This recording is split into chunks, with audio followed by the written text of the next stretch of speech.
And once we realize this, it's freeing because you don't have to look for that magic solution anymore. You don't have to look for, how did this person do it? How did that person do it? It doesn't really matter that much.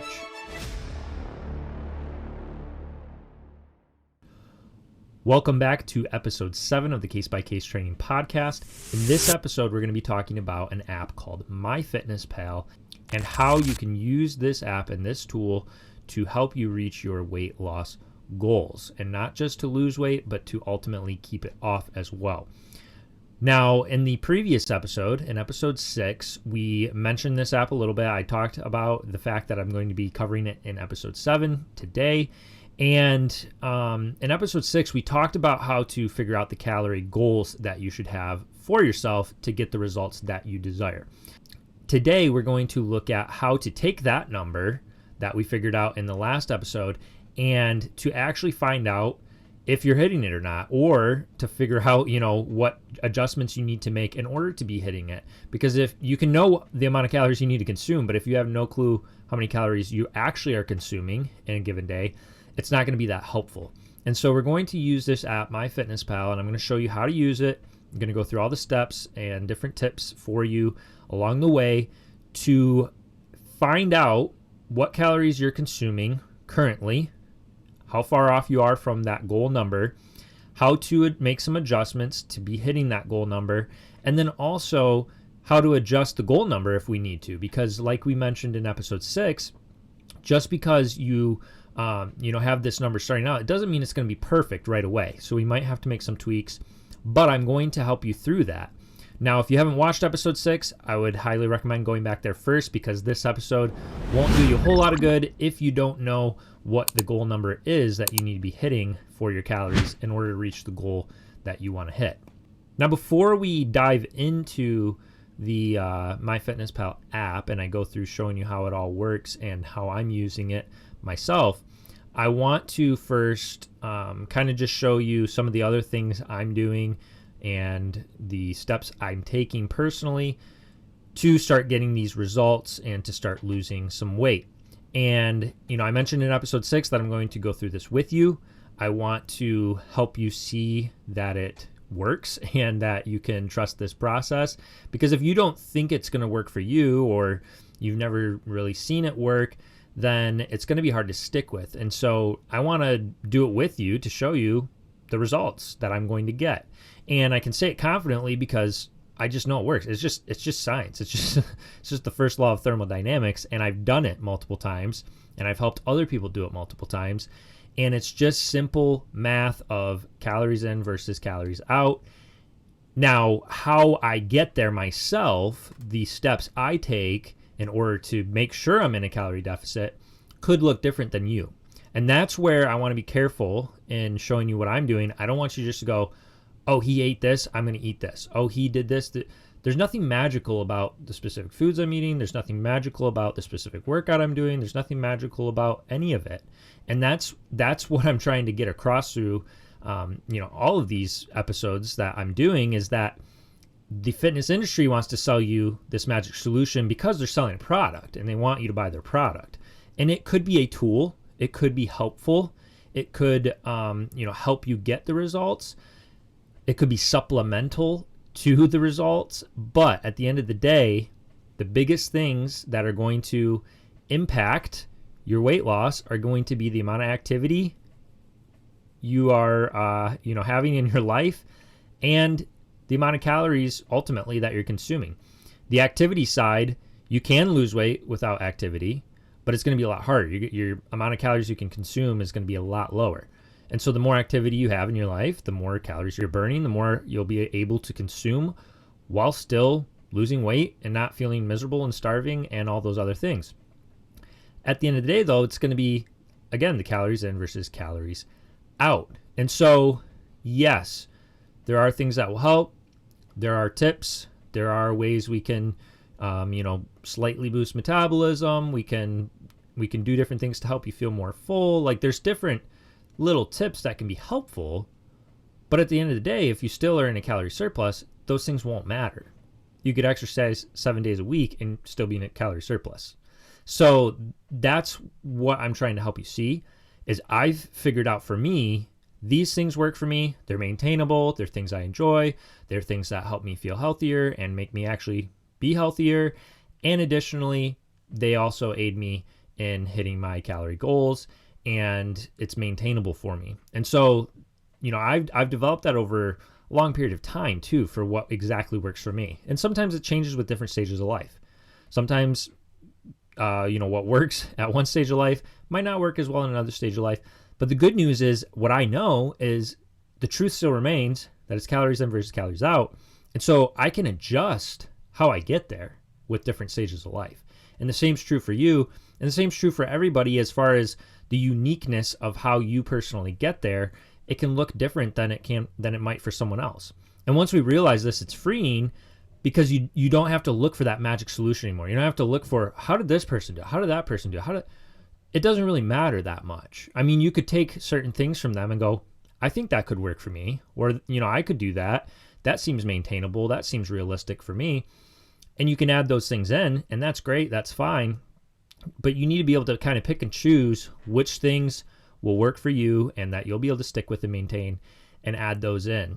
And so I mention all that just to say, as I show you what I'm doing, I hope that what you'll take from it is more so the process that I'm doing and how I'm figuring out for me how I get there, and then taking the ones that work for you and you can implement some of those things. But it doesn't mean you just, mirror exactly what I'm doing, because what exactly I'm doing might not work for you. And certainly my exact calorie goal isn't probably going to be your calorie goal, almost definitely. And so there's going to be differences, and you have to be able to implement them for you personally. And so I'm going to help you with that along the way. I'll show you how I get there, and then show you also how you can make it personal for you to take steps to get there as well. So starting out, that being said, I'm going to just kind of go through my starting process. And the first thing I did, and I definitely would say do this. This is a, it's not a one size fits all magic thing, but it's a thing I would recommend for everybody, is to just start by weighing yourself. And you're going to need to know that for what we did in the previous episode to figure out your calorie goals. But start by weighing yourself, because you do want to know, okay, am I making progress as we go along? It's not going to be the only thing you need to do. It's not going to be even the most important metric, but it is one to check. So I'm going to weigh myself. And, when I stepped on the scale at first, I got 196, which was a little higher than I actually put in the last episode. I was just kind of putting a random number there. So I put 190 in the example. So I did have to adjust my calories, and I'll show you what the updated calories are. But I got 196. And I didn't get a good shot of it on the scale, so I hopped back on the scale. And when I did, I got 199.6. So I don't know what happened there. I gained 3.5 pounds in a matter of a minute there. But it doesn't really matter at the end of the day, which one's correct. This might happen to you. You hop on the scale within a day. Maybe you see a big fluctuation. I was on an empty stomach. This was first thing in the morning. It wasn't like 2 separate times a day when I weighed myself. Both were at the same time. So what do you do in this situation? Do you throw your scale out? It's not that big of a deal, really. Like, I know we can get so fixated on the weight. I'm just here to tell you, don't worry that much about it. I went with the higher number, 199.6, and I'll show you why I picked that one versus, the tendency might be, I'm going to go with the lower one because I don't want to think I weigh as much. I went with the higher one, and I'll show you why I did that. But that's what I would recommend you do as well if you run into this issue. Just go with the higher one, and we will talk more about why I did that exactly as we go. Now, the next thing I did was I took just a progress, video, photo, whatever, just something to show here's where I'm at right now at the start of this. And we want to kind of do that and keep updating to be able to look back and see the progress as well, because this is actually more important than even the weight. If the scale doesn't change much, but physically my body is changing and I see that fat is being lost, I might also be putting on muscle. And so maybe the scale's not changing that drastically. And there's a lot of other factors that come into the scale weight. I could be retaining a lot of water right now because my sodium intake might be higher. And, a lot of the other foods that I'm consuming, when I cut those out, there's going to be other weight that you lose as well besides just the body fat. So just keeping this in mind, don't get so fixated on the scale. yes, it is a number to pay attention to see, but the update photos and videos is going to be even more important than that. And then the next one that is just as important, I would say, as the progress photos is actually knowing what your body fat percentage is. And so I take my handy dandy caliper here, and I'll link to this below if you want to pick one up. They're super cheap and pretty easy to use, really. I'll show you how to use it as well. If you would like a tutorial video on that, you can let me know. I think I've probably shot one before explaining it, but pretty simple. They explain it. They give you this little sheet to measure exactly what your body fat percentage is using the caliper. They tell you how to do it. And all it is you just pinch the skin, really, and it's going to give you a number. And then based off that number, you look at the chart and you see, okay, what percentage am I? And so I came up as 18% body fat right now. Little on the high end for me for what I would like to be. But again, that's okay. And if anything, I guess since I have more weight than I thought I did on me, it just gives me more weight to lose for this example for you. So it'll be even more helpful for you, hopefully. So yeah, I was 18% body fat. And now the reason I want to check this number, there's a couple of reasons, but one of which is, again, I want to make sure that I'm actually losing fat, and I don't want to get discouraged if the scale's not necessarily changing how I would hope, because I could be putting on muscle as well. And so more important than the scale even is my body fat percentage. If my body fat percentage drops a few percent, if I drop down to 16% the next time I check, but the scale hasn't changed much, don't worry about it. The bigger thing is that you lost fat. And so if I'm losing fat, that's what matters ultimately. And so again, the scale might fluctuate, could be broken. I get 2 different readings within 3 pounds of each other. That's a big difference within just weighing myself twice in a row. So don't overly fixate on the scale. That's the point. I would recommend, if you don't have calipers, to grab a pair. And there are other ways you can measure body fat as well. I find that the calipers are fairly accurate. Make sure you do it first thing in the morning, empty stomach. You definitely don't want any like liquids or anything like that. It could affect, if you have subcutaneous water, could affect the reading, but it's going to be one of the more accurate readings other than like doing a DEXA scan or doing like the hydroelastic weighing. I think that's how you say it. I can't remember. It's a weird word, but probably you don't have access to that. So doing the calipers is a good way to do it. Now, if your gym has like a DEXA scan or something like that, you can do, go for it. But otherwise, you can use the calipers and do it that way. Now, the other reason I mentioned the body fat percentage and making sure you're losing fat and not muscle, but you can also figure out your lean body mass when you know your body fat percentage. Now, my lean body mass is the weight I would be if I didn't have any body fat. And obviously we need some body fat to live, right? But it tells me, okay, this is what your muscle mass is essentially. I mean, it's muscle plus everything else, right?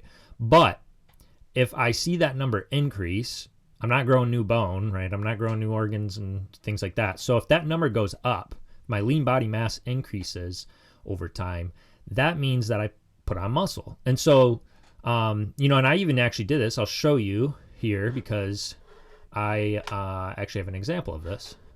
So in July of 2023, I took my body weight was 175. So I was quite a bit lighter then, and I was 10% body fat. And what that told me was my lean body mass was 157.5. Now, you don't have access to this particular tool because it's something I pay for as a trainer to use for my clients. But what I'm showing you here is that my lean body mass was 157.5 back in July, and this was prior to my knee surgery that I had in August.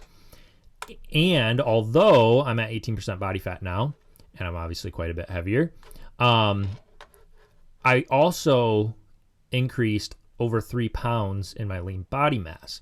And so to me, I was pretty happy with this because my goal right before my surgery was I'm going to focus on trying to gain some muscle. And, really this number would even be greater from once I actually had my surgery because I lost quite a bit of muscle mass, especially in my leg. And so counting, not just that, but then additionally from before my surgery to now, I put on over 3 pounds of muscle. So I'm pretty happy with that. That was what my goal was. Unfortunately, I put on a little fat as well. That is bound to happen a lot of times. I'll be honest with you, I was focused on my protein intake and hitting the gym hard 3 to 4 times a week. And I wasn't tracking my calories. I wasn't staying super on top of that. I was still being moderate. I was trying not to be, overly excessive. I could have easily put on double this amount of weight because it is easy to do. I love food. I love sweets and I love chocolate and all these different things that most people love. And so it could be easy to flip the switch and go from being on top of it, tracking and being very careful to I'm just not paying any attention. I'm going to eat whatever I want. And so there's got to be a balance. If you're not going to track, you're not going to be as on top of it for a stage or for a time period, still have to use some, exercise some discipline and some moderation. And so, yeah, I put on a little weight. I knew that was going to happen. I was trying to put on some muscle, knowing that, okay, once I get around this 195-ish mark, I'm going to plan to do a cut. And we're there, right? I'm actually a little bit over it. So it's time. It is time for me to do a cut and lose some of that fat that I put on, but I will have a little extra muscle in the process if I go about it the right way and do the cut correctly. So I was pretty happy with this overall though. And I'm not too worried about the extra fat because it also serves as a good example for me to show you how to lose it. And so now I'm going to go back to tracking my calories. I'm going to stay on top of it for this time period in order to lose the weight. And then once I do, I'll probably go back to not being as strict on tracking again. And I'll probably use a little more discipline and moderation than I did this time around because, again, I was trying to intentionally put on some muscle. So I was just eating a lot of food and not focusing super closely on it. I'll probably try to do more of a maintenance. So I'll be a little more careful. I'm not going to track everything all the time. I can tell you that already. I'm going to do it for this time period to lose the weight. And then once I do, I'm going to go back to not really tracking as closely. And this is just how I'm doing it and how I personally have done it for a while, and it works for me. It takes me about a year usually to put on 10-ish pounds. This time was a little faster because of the surgery and because of the fact that I was intentionally eating more to try to put on some muscle. But normally I can kind of maintain and put on about just 10-ish pounds in a year. And then I can lose that in a couple months pretty easily at the beginning of the year. And then I maintain again for about a year. And so I only end up tracking calories for a couple months out of the year. And I only ever fluctuate right around 10 pounds usually. And so for me, that's how it works. And it goes well for me. And it's not like some drastic fluctuation. Like this would be, if I was doing this all the time, a 20-pound fluctuation, I would say that's a little on the unhealthy side. And it wouldn't be a good idea to constantly go back and forth 20 pounds. So this is how I typically like to do it, and I will take you along through that process as we go. Now after that, I had breakfast and I had a Fit Crunch bar, 4 eggs with a 1/4 cup of shredded cheese, and a coffee, obviously, with a cup of 2% milk in it. And that total came to 682 calories. And then before my workout, I had a yellow bell pepper and 2 chicken sausages, which, by the way, I won't be getting these again. I've had other ones that have been pretty good in the past. I think this one was Amy Lou was the brand, and they were just so salty, so much sodium. So I won't be doing that again. I don't think I looked ahead of time, which I knew they were going to be pretty salty, but it was like, whoa. So I won't be getting those again. But and then I did a leg workout, went to the gym and hit legs, and I hit a new max for squats since my surgery. I just got back to walking in October, so it hasn't been too long, and I've been slowly working up to it, being careful and all that. So so this was the most I've done since then, so that was pretty good, and it felt pretty good. And then I did, after my workout, I had a scoop of Gold Standard Whey protein, and I can also link to that protein powder in the description as well. You don't have to take protein powder. It's not like a must, but It will help with hitting your protein goals. And there's only a couple I really highly recommend. And this is one of the few that I recommend to people. And I'd recommend this no matter what your goals are, whether you're trying to just put on muscle or losing weight. It's a clean protein, pretty low calorie, and it's a good way to help get your protein in for the day. And so this is something that for me is a must, and it really does help me get the protein I'm aiming for each day, because otherwise it is pretty difficult. Protein is good to focus on. It will also help you not only put on muscle, but it's going to make you feel more full. So while cutting, especially, getting protein in is important. Now, after that, my total calories so far comes to 1,082, leaving me with about 1,200 left for the day. So that's not too bad. That gives me a decent dinner and then potentially a little snack before bed as well, which I like to do if I can afford it. And then as far as protein goes, I got 102 grams so far. So I only have 44 left. So that's pretty good. That's going to be easy to hit. And I might end up with a little more, which is okay too, because I can afford to eat more than that in protein. This is kind of the bottom number for me that I put in here. But I know that. So I'm aware that, okay, this is like my minimum. I need to at least get this much protein in a day. So let's go ahead and go into MyFitnessPal now, and I'm going to show you kind of the steps to take with this. The first thing you're going to have to do is obviously set up an account.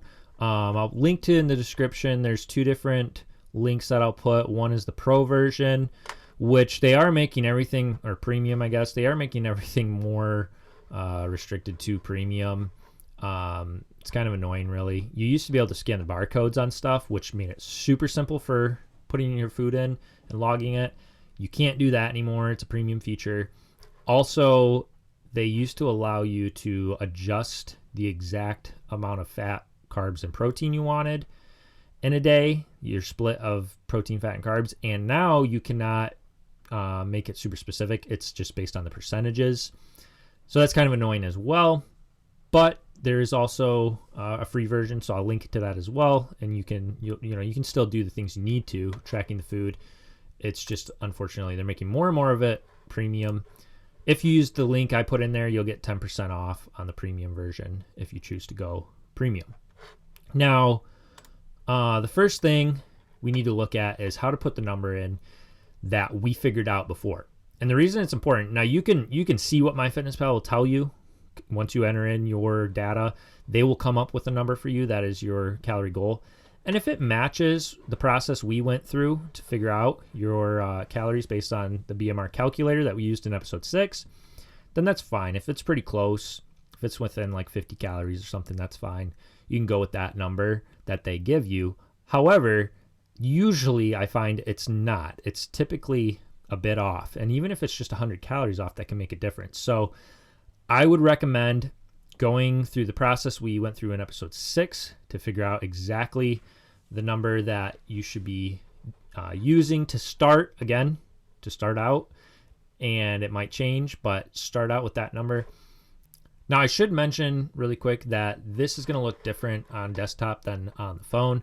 I have done a video tutorial for my clients from the phone version, so I will link to that below as well if you're going to be doing this from your phone mainly. I don't probably go quite as in depth there. I can't remember. It's been a long time since I videoed it, but you can watch that as well if you want to see it from the phone perspective. But the first thing we're going to need to do is go to goals, because we're going to want to enter the custom number that we got. So I already entered mine here, 2,330. This is my new and updated one that I got when I went back into the BMR calculator and redid my stats, because before I put 190, which I forget what that gave me, but I want to show you the difference because it does make a difference.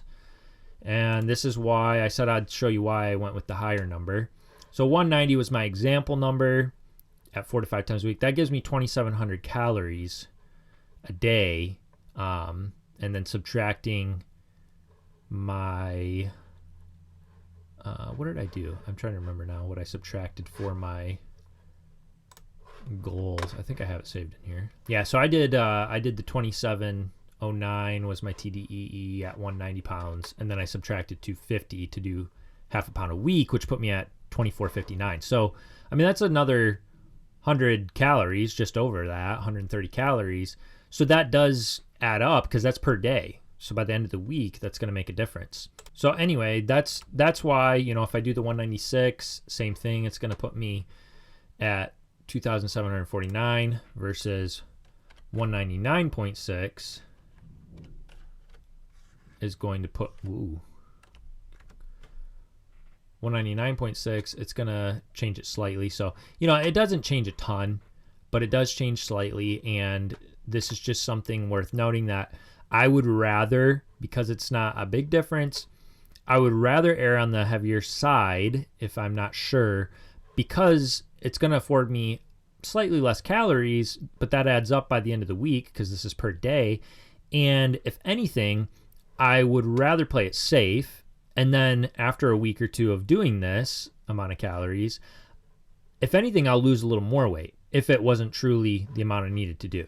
If I could have afforded a couple more calories, that might have been nice at the time, but I also don't want to be in a situation where I'm not losing the weight I was expecting to because I was consuming too many calories. I'd rather lose a little extra to start and be pleasantly surprised. And so I'll always err on the heavier side if I'm not sure. And again, it's not going to make a massive difference. Now, here's the part I was talking about with the premium. You used to be able to set by grams. I could change the exact amount of grams of each of these. Now you just have to do the percentages. That's okay. It's not a big deal. But I'm going to talk through protein really quick, because what we need to do is figure out, first and foremost, what's the amount of protein you should be focusing on. Fats and carbs, I don't care. You do what you want. If you like carbs more, eat more carbs. If you like fat more, eat more fat. We're not demonizing carbs here. That's the reality is, again, it doesn't matter. It doesn't matter how many carbs you eat or how much fat you eat if at the end of the day you're hitting your calorie goal, okay? And so I really want to get this through, that if anything, carbs, which are typically more, looked down on, they're going to also aid in muscle growth. And so really I would rather see you keep your carbs around 30 to 40%. And, either way though, at the end of the day, it's not going to matter from a fat loss side of things, whether you have your carbs down a little more or your fat down a little more, or if they're equal, it's not going to change much. So if you like fats more or you like carbs more, just make whichever one you like more a little bit higher, whatever your preference is, because as long as you're hitting your calories, you are going to lose the fat. Now, the reason we want to make sure our protein is on point though, is if you're not getting enough protein, it's going to make it easier to overeat on the calories. It's going to make it tougher to hit your goal. Or if you do hit your goal, you're just going to feel hungrier at the end of the day if all you ate was carbs and fats. Additionally, if you're not getting enough protein, you could also start burning muscle instead of fat. And we don't want to do that. We want to make sure we're burning fat, not muscle. And so you're also not going to really put on much muscle if you're not getting enough protein. So we want to make sure the protein number is a focus of what you're doing here while losing weight, and also obviously all the time, because it's important for muscle growth as well. So how do we figure out exactly how much protein you should be consuming? Well, there's a couple different ways. One option is you can take your goal weight, so the weight you want to be, and then multiply that by 0.7, and that can give you roughly the amount of protein you need to eat in a day. You may have heard your body 1 gram per pound of body weight. That usually does not apply if you are overweight though. If you're overweight, you don't want to be doing 1 gram a pound per body weight. Or 1 gram per pound of body weight. That's going to be really too much protein and an unsafe amount. And not only that, it's just going to be so hard to consume that much protein anyways. And so we don't want to make this more difficult than it needs to be. So you can take your goal weight, the weight you would like to be, and do 0.7 grams per pound. Or if you don't have as much weight to lose, you could take your body weight times 0.7 grams per pound. And if you're like, well, I don't know, which category I fall into. Usually I would say if you have 20 pounds or less to lose, doing 0.7 grams per pound of your body weight. If you have more weight to lose than 20 pounds of body fat, then you're going to want to do your goal weight times 0.7 pounds. And now again, as I mentioned, it's obviously percentages, so you can't adjust the grams precisely. So let's just say if your goal was, for me, if it was 150 grams of protein, doing 0.7 grams per pound of my goal weight or my body weight, whichever one it ends up being, you just get the percentage that's the closest. For me, it was 25%. If I had to go down, if I was, my goal is 120 grams of protein or 130, you just get the closest you can. And so it's going to jump quite a bit by the percentages, and you'll just find the one, for me, this was the closest one. If I know I'm supposed to get more like 155, that's fine. I know that. I'll keep that in mind, make a note of it, and still try to get closer to that 155. But if you get the 146, it's going to be okay. Okay. So it's about just getting close and averaging close to that number. And then whatever's remaining, I could switch this around and swap that or do it however you want. I just do it this way because I like fats. So, and the percentages are going to be a little different. You notice 40%, even though there's 104 grams here, 204 for 35%. That's because there's 9 calories per gram of fat versus carbs and protein. There's only 4 calories per gram. So that's why the numbers are almost double for the percentage, even though the grams are half as much.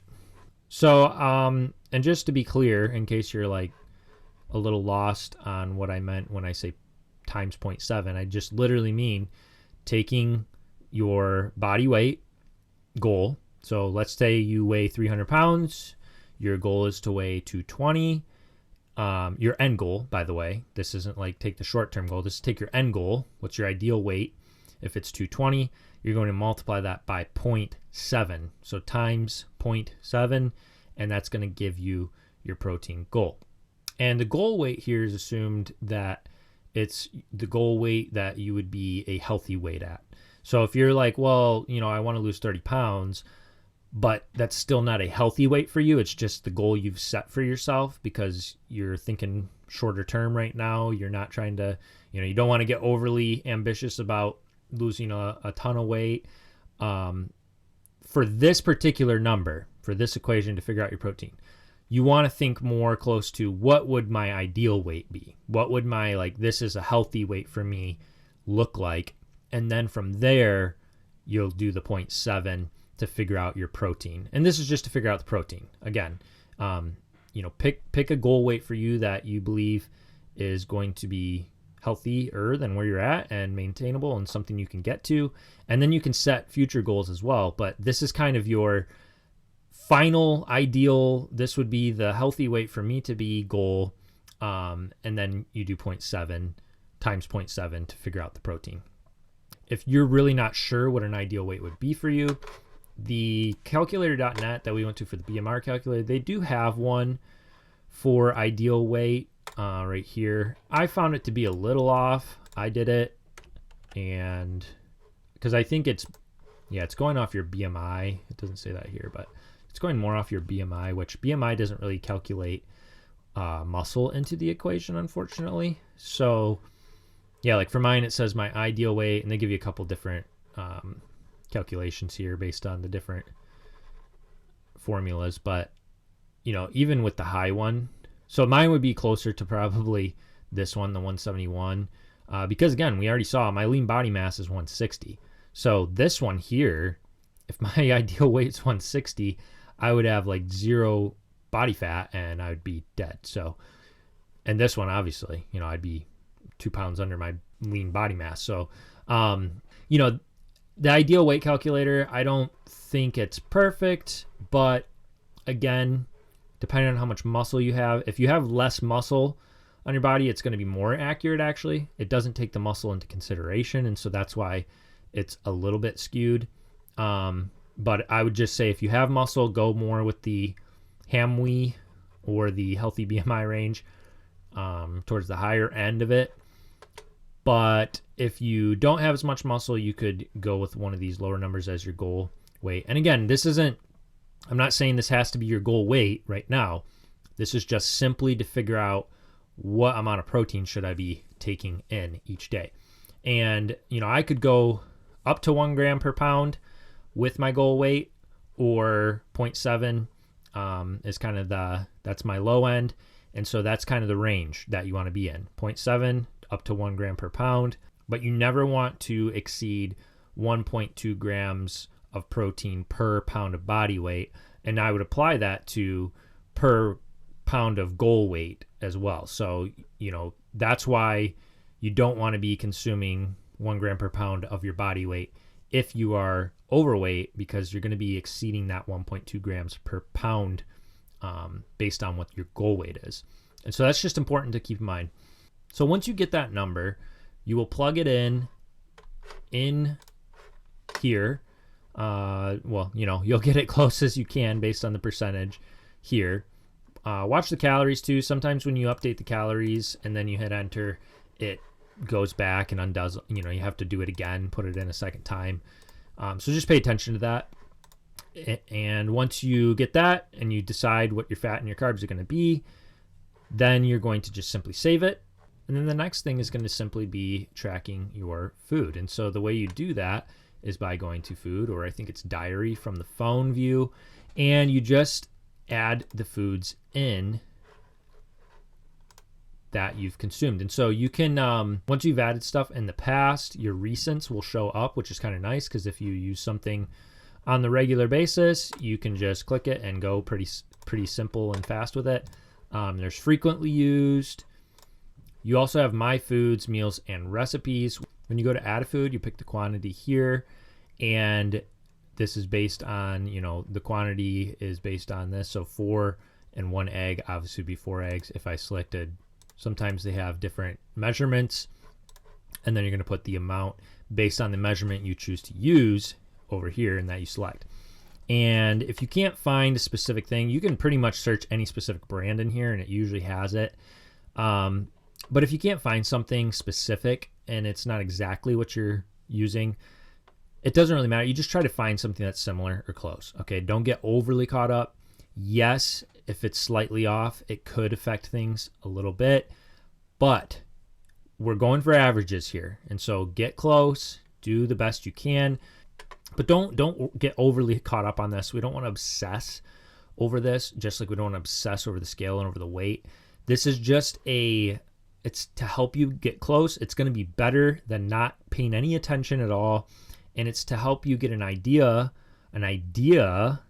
of what you need to consume versus what you are consuming, and to help you see, like, okay, here's the amount of calories in this stuff. So when you put something in and you add it to your, and you can add multiple there too, so from your recents, but once you add it, it's going to tell you the calories, the carbs, fat, protein, all that stuff. And so that's going to help you to get an idea. And you can use this tool before you choose to eat something too, by the way. If you're like, I'm thinking about getting this or this. Oh, which one do I want to eat? They both sound good. Let me plug them both into MyFitnessPal. Oh, wow, this one is 1,000 more calories than the other one. Good to know. I'm not going with that, right? That happens for me all the time. I do that. And that's even if I'm not tracking. So even if I'm not currently using MyFitnessPal to track every single ingredient all the time, I still will use it to figure out what I'm going to eat. Or, if there's two things that sound good, which one's got more protein? Which one's got less sodium? Which one's got less calories? And that's going to impact the decision I make. And so it can just be helpful, even if you get to a point where you've got a good idea and you don't need to track everything, to still know, okay, I can use this to see what foods have what amounts in them and if I should avoid them or not, and everything else. But starting out, track everything, put it all in there, put every liquid you consume, put every single thing you eat, every tablespoon of butter, whatever it is that you add to stuff, put it all in here, track it all. It'll tell you the total calories for the day, and it gives you the breakdown of, your goal versus your remaining and your totals. It'll show you the fat, carbs, and protein breakdown. And, at the end of the day, look at that protein and look at that calorie goal and try to get as close as you can and see what things you can, adjust or tweak to get there, and get there in a way that works for you and, makes sense. Now, you don't really need to worry about anything else in here for now. You can play with this stuff if you want. That's up to you how far you go with this tool, but you can add foods, meals, recipes, and we can talk through all those things in a later video and how they work. They're helpful to be able to make it quicker for you, to save different things in here that you can just simply, when you go to eat it, put it right in. Because I think that's a lot of the trouble for a lot of people is, oh, that's tedious. I got to put every ingredient. I got to measure everything. Yes, you do initially, but if you keep track of it in here once, then it's in here, and you can just simply quickly upload it the next time, and you don't have to do that every single time. So it does get easier as you go as well. You don't have to necessarily measure everything every single time. But starting out, use it very, very, but starting out, be very particular, be very precise, and everything you eat, measure everything. If you don't have a food scale, I will link to the one I use below. If you don't have measuring cups, probably get some of those. You're going to need those two things, especially for measuring the foods that you're taking in. And it's going to be extremely important to start to know exactly what you're doing, because if you don't get an accurate reading, if you don't track every single thing at the beginning, you don't really know still if you're hitting your calorie goal or not. And so if you're not losing weight, but you didn't track everything, you can't really know if you need to tweak this. And so what we need to know the first couple weeks is that you're hitting this number very, very close to it, averaging, by the way, and we'll talk about that in a second, averaging close to it, because if nothing happens at the end of the week, then we know, okay, I got to make it a slightly lower. Maybe I got to go down to 2,100 calories or 2,200 calories to start. And so we need to pay close attention to this, because you need to be very precise with this, because if you're not, it's going to be hard to get an accurate reading of what you need to do for your goal number. Once we know your goal number, once you see, okay, I'm getting the results that I want based on the number that I chose, and it's working, whether you had to tweak it or not, and we'll talk about what the tweaks you need to make and all that, but if you had to tweak it or you didn't, regardless, if you're getting the results, once you're getting the results, then we can go, okay, now I know the exact number, and I'm getting an idea of what my daily meals can be or look like in order to hit that number and be accurate. I can start scaling back if I want on how much I'm tracking, and just kind of use the tool as needed. Now, I would recommend using it for a while to get results first, to start seeing the progress and sticking with it either way. And then once we get to a point of maintenance and you've reached your goals, then kind of slowly backing up on using this tool. But if you like using it, if it helps you and you like being precise and you like the results you're getting from using it and staying on track, I would say stick with it. This is something that if you can do and you like to do, it's one of the best and easiest ways to get the results you want. And so, not everybody wants to do this. Not everybody likes doing it. I suggest that you do it regardless to start, just to see. If you need to treat it like it's a 30-day thing, just so that you can stick with it long enough to figure out how to do it, that's fine. But you may find that, hey, this isn't that bad, and it gets me the results. And I can also eat things I still like while getting the results. And so if that's the case, then I would say, hey, stick with it and keep using it for the long term. But you don't necessarily have to do that. And that's what I'm trying to get across as well. And there's other things with this. You can copy entire days and, use them on other days if you have similar days for what you eat. You can, again, do the meals, recipes, and all that stuff as well. And when you go in to enter something, it will also show, your recents, things that you've used before, so you can quickly add them. You can also go to frequently used ones. And so there's ways that it does you can sort them. So you can do things to make this simpler and quick. It doesn't have to take up much time. It's really just a couple minutes of your day to enter in your calories. And you could do it at the end of the day even. You could do it at the start of the day. If you know what you're going to eat, it's planned out ahead of time. It helps in planning if you're going to go out to eat or something like that. It helps to plan ahead of time what should my calories look like for the rest of today, knowing that tonight I'm going to go splurge a little bit or eat this certain thing. Okay, what do I need to do through the day then today? Because I put in my calories ahead of time for the evening. And so now I know what I have left for the rest of today. And so there's little tips like this, and we'll continue to explore these and go through, again, how I kind of use it myself and how some of my clients even use it, to really make sure that you're getting the results that you want to get while still being able to, again, enjoy foods you enjoy and not have to completely cut things out and not have to do extremes and do extreme deficits and really be unhealthy.